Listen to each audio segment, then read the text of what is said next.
Welcome to Clams 1.2. We're going to do some variations of clams today that are really going to challenge those external rotator muscles. So to do this class, make sure that you've done the first clam class so that you know how to isometrically contract those external rotators in your hip. Remember, that means that you contract the glutes without moving your leg. Also, you might want to consider doing a warm-up class first, especially if you have any stiffness in your spine. Or you can do this class after a rehearsal or a belly dance class where you're already warmed up. So all you're going to need is a pillow and the floor, and maybe an optional pet. Okay, let's lie down on our backs. Let's take that pillow to the side for a moment, and we're going to stretch out those hip flexors. So we're going to have both feet on the floor. We're going to do under pretzel. Take one knee out to the side, slide it underneath the opposite leg as far through as you can go. If you can hold on to your foot, if you can reach it, you can, but that's optional. I'll just swap to the other side so you can see.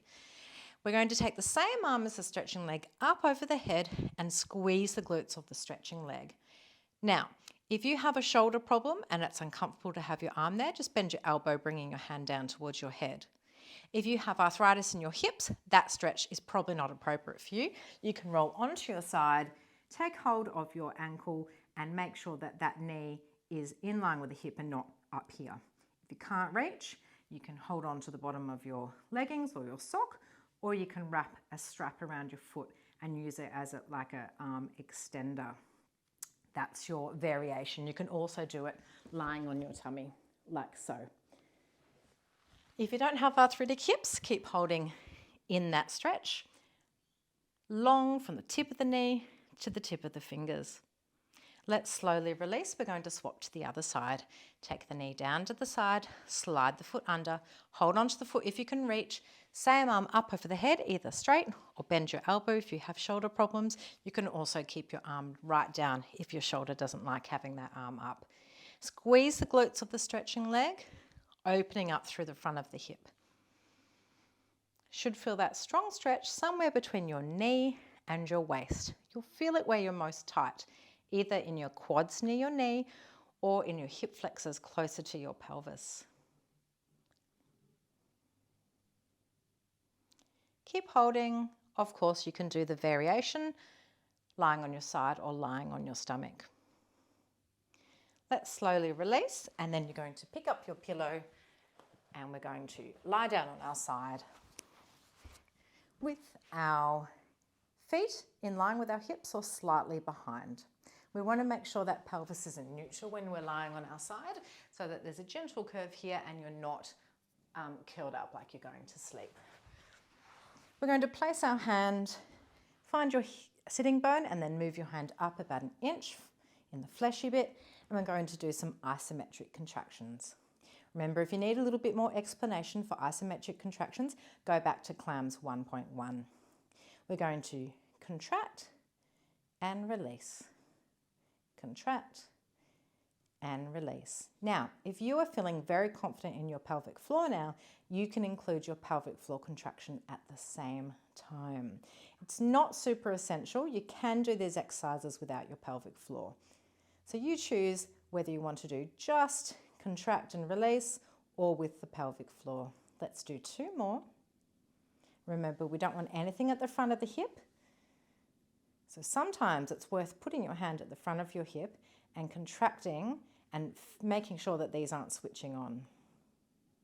So giving yourself feedback on where you shouldn't feel it is also a good place to put your hand rather than just on the muscles that are working.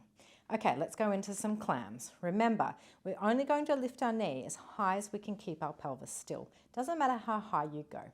We're going to do pelvic floor with glute or just glute, open and lower. Contract, open and lower. Make sure your underneath glute is relaxed and that's not joining in the fun. We want to be able to control just that one hip and relax. Control. If you want some feedback on where your hips are, you can put your hand on your hip. That gives you an indication on whether your hip is rolling back or not. Contract and lower, keeping your heels together. You should feel a burning sensation right there on that top hip at the back, not at the side.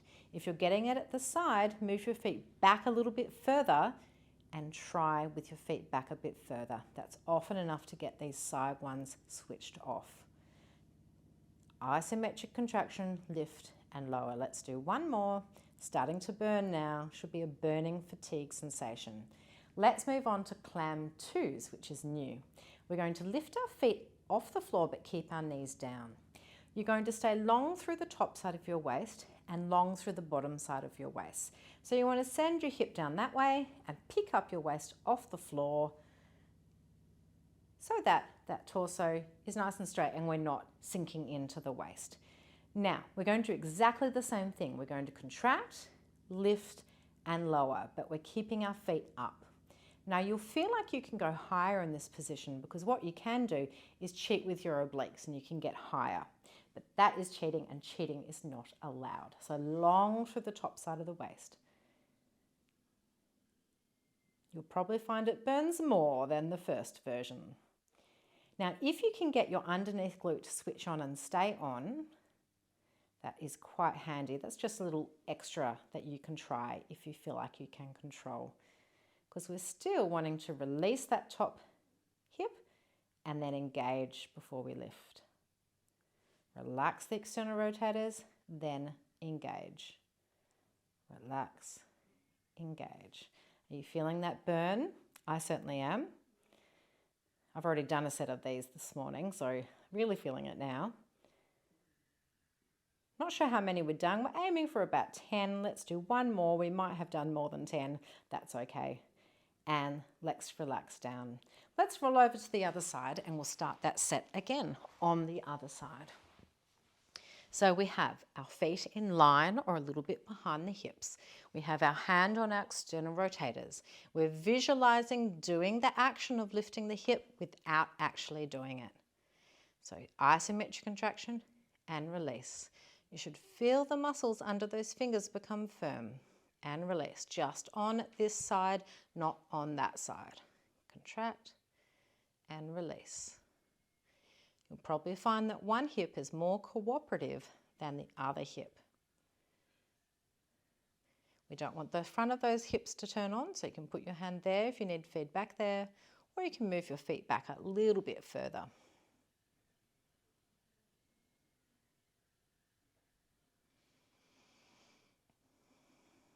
If you want to include your pelvic floor, if you feel like you can sure can include that pelvic floor as well. Let's start to lift that knee now and relax. Contract, lift, lower. Remember, it's not about how high you go, it's how stable your pelvis is and how well we're isolating just these external rotators and we're not using any other muscles to assist. This is why this style of Pilates is so functional, because we're isolating these muscles.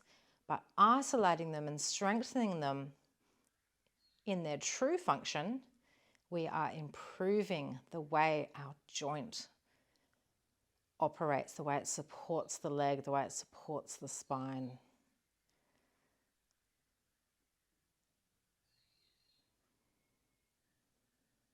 Let's do two more. How does this side compare? Is it fatiguing faster or is it a little bit stronger?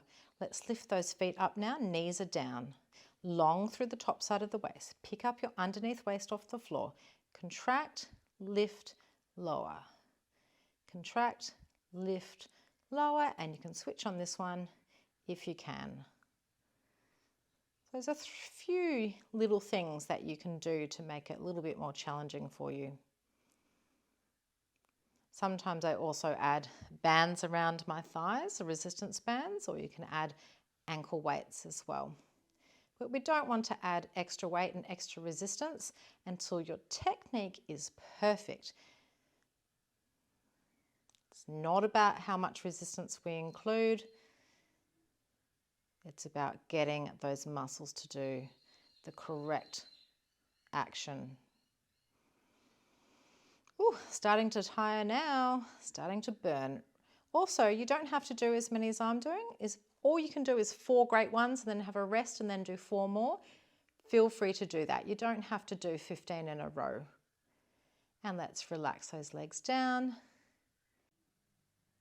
Let's now add in a little bit of side-lying leg lifting. So we're going to switch from our external rotators to our internal rotators, which are the muscles on the side of our hip.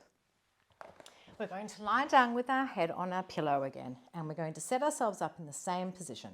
But this time we're going to straighten our top leg and we're going to bring our underneath leg forward a little bit. We're going to lift our top leg until it's about as high as the hip, and then you're going to turn it in so your big toe's aiming towards the floor. And I just realised that the angle my camera is on makes my feet look enormous. I hope no one else noticed that. Well, you will now. Okay, what we're going to do is we're going to lower our leg down, tap the toe on the floor, and then we're going to lift it back to hip height or slightly higher. So what I want you to be doing is lifting the leg without including your spine. So we're not using our obliques. We lower, tap, lift. With that big toe pointing towards the floor, we're getting all the work here on the side. So we want to maintain the length in the top side of the waist, maintain the length in the bottom side of the waist so that we're isolating. Now you don't really have to worry about your pelvic floor here, but of course you can include it if you would like some extra practice there. Now I have to say that I do struggle with these ones. It does burn quite a lot on the side of my hip. So we're not doing Jane Fonda legs, we're not kicking them right up, we're isolating in the movement only in that leg. Let's do a couple more. And last time. And let's have a little rest. Or you should want to kind of rub the side of your hip. This time we're going to add some circles. We're going to circle backwards with the leg and we're going to circle forwards with the leg. But don't think about circling from your toe and your foot. Think about circling from the top of your thigh bone, your femur in the socket. So we're going to straighten that leg. It's at hip height, big toe relaxed towards the floor. We're going to circle backwards. 1, 2. The circle doesn't have to be very big. They can be quite small because we want to keep the pelvis still. So you're only circling as big as you can keep your pelvis still. That should be about 6. Then we're going to change directions. 1, 2, 3. You can use your pelvic floor here to help you. 5, 6. And then lower the leg down, and mine is absolutely burning now. Let's roll over to the other side and we'll start that set on the other leg. Having the knees bent, straightening the top leg, bring your underneath leg a little bit further forward. Lift that top leg until it's as high as your hip or slightly higher. Turn in so your big toe is pointing towards the floor. Long through the top side of the waist. Lower, tap, lift, lower, tap, lift. Just above hip height. Keeping that pelvis still, not using our obliques here. Feeling the burn on the very side of the hip. Now for people with hip arthritis, you may find this one quite painful. So what you want to do is just very small movements and just stay out of your range of pain. So you might want to go down to the floor and then just lift a little bit. Down to the floor, lift a little bit. You don't want to be in pain. So moderate your movement to suit your own body. Let's do 2 more. And then have a little rest. And then we're going to circle backwards for 6, circle forwards for 6, stirring the head of the femur, the head of your thigh bone, in its socket like a mortar and pestle. Try and use your pelvic floor if you're feeling confident enough. We'll straighten the leg, lift it up, turn it in, circle back. 1, 2, 3, 4. You may find that you're a little bit more coordinated on one side than the other. 6, change directions. 1, 2, 3, 4, 5, 6. Now feel free, if you want to do some more of those. Getting those muscles strong really helps with movements such as chonks and other movements with the hip on the down. So you can either do another set of those, or let's roll over and stretch out those glutes a little bit. So we're going to cross either your ankle on your knee, or you can cross your knees together. You're going to lift your foot off the floor, put one arm through the window and hold the back of your thigh. Remember, you can do this against the wall. So you can put this foot against the wall and then you don't have to use your arms to hold your leg up. That is quite a good variation for anyone with some lower back pain or anyone that struggles to reach the back of their leg. If you have arthritis in your hip, you would probably like to do the crossing the knee version and holding onto the front of your knee instead, because your hip is at a smaller degree of external rotation. So you choose whichever variation works for you. Now, if you'd like to get in a little bit deeper, you can tilt away from that stretching side. Get deeper. Also, you don't have to have that pillow under your head, but it makes it easier to hold onto your leg if you're a little bit tighter in those glutes. Tilting away from that stretching side if you need a deeper stretch.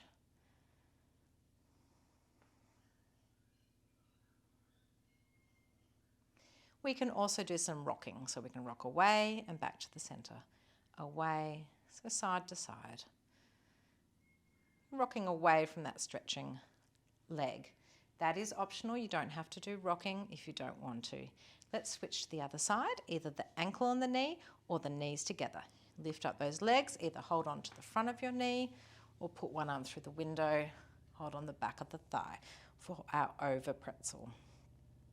This hip is a lot tighter than my other hip, so take note of how each side feels in comparison.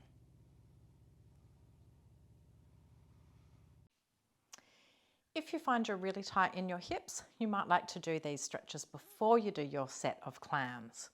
Also, if you find it's too difficult to hold the stretch for a long time because you're really tight, do a short set on this side, move to the other side for a short set, and then come back for a longer stretch on that first side and then the second side again. Let's release and come to sitting. I hope your glutes feel as worked out as mine do, and I'll see you next time.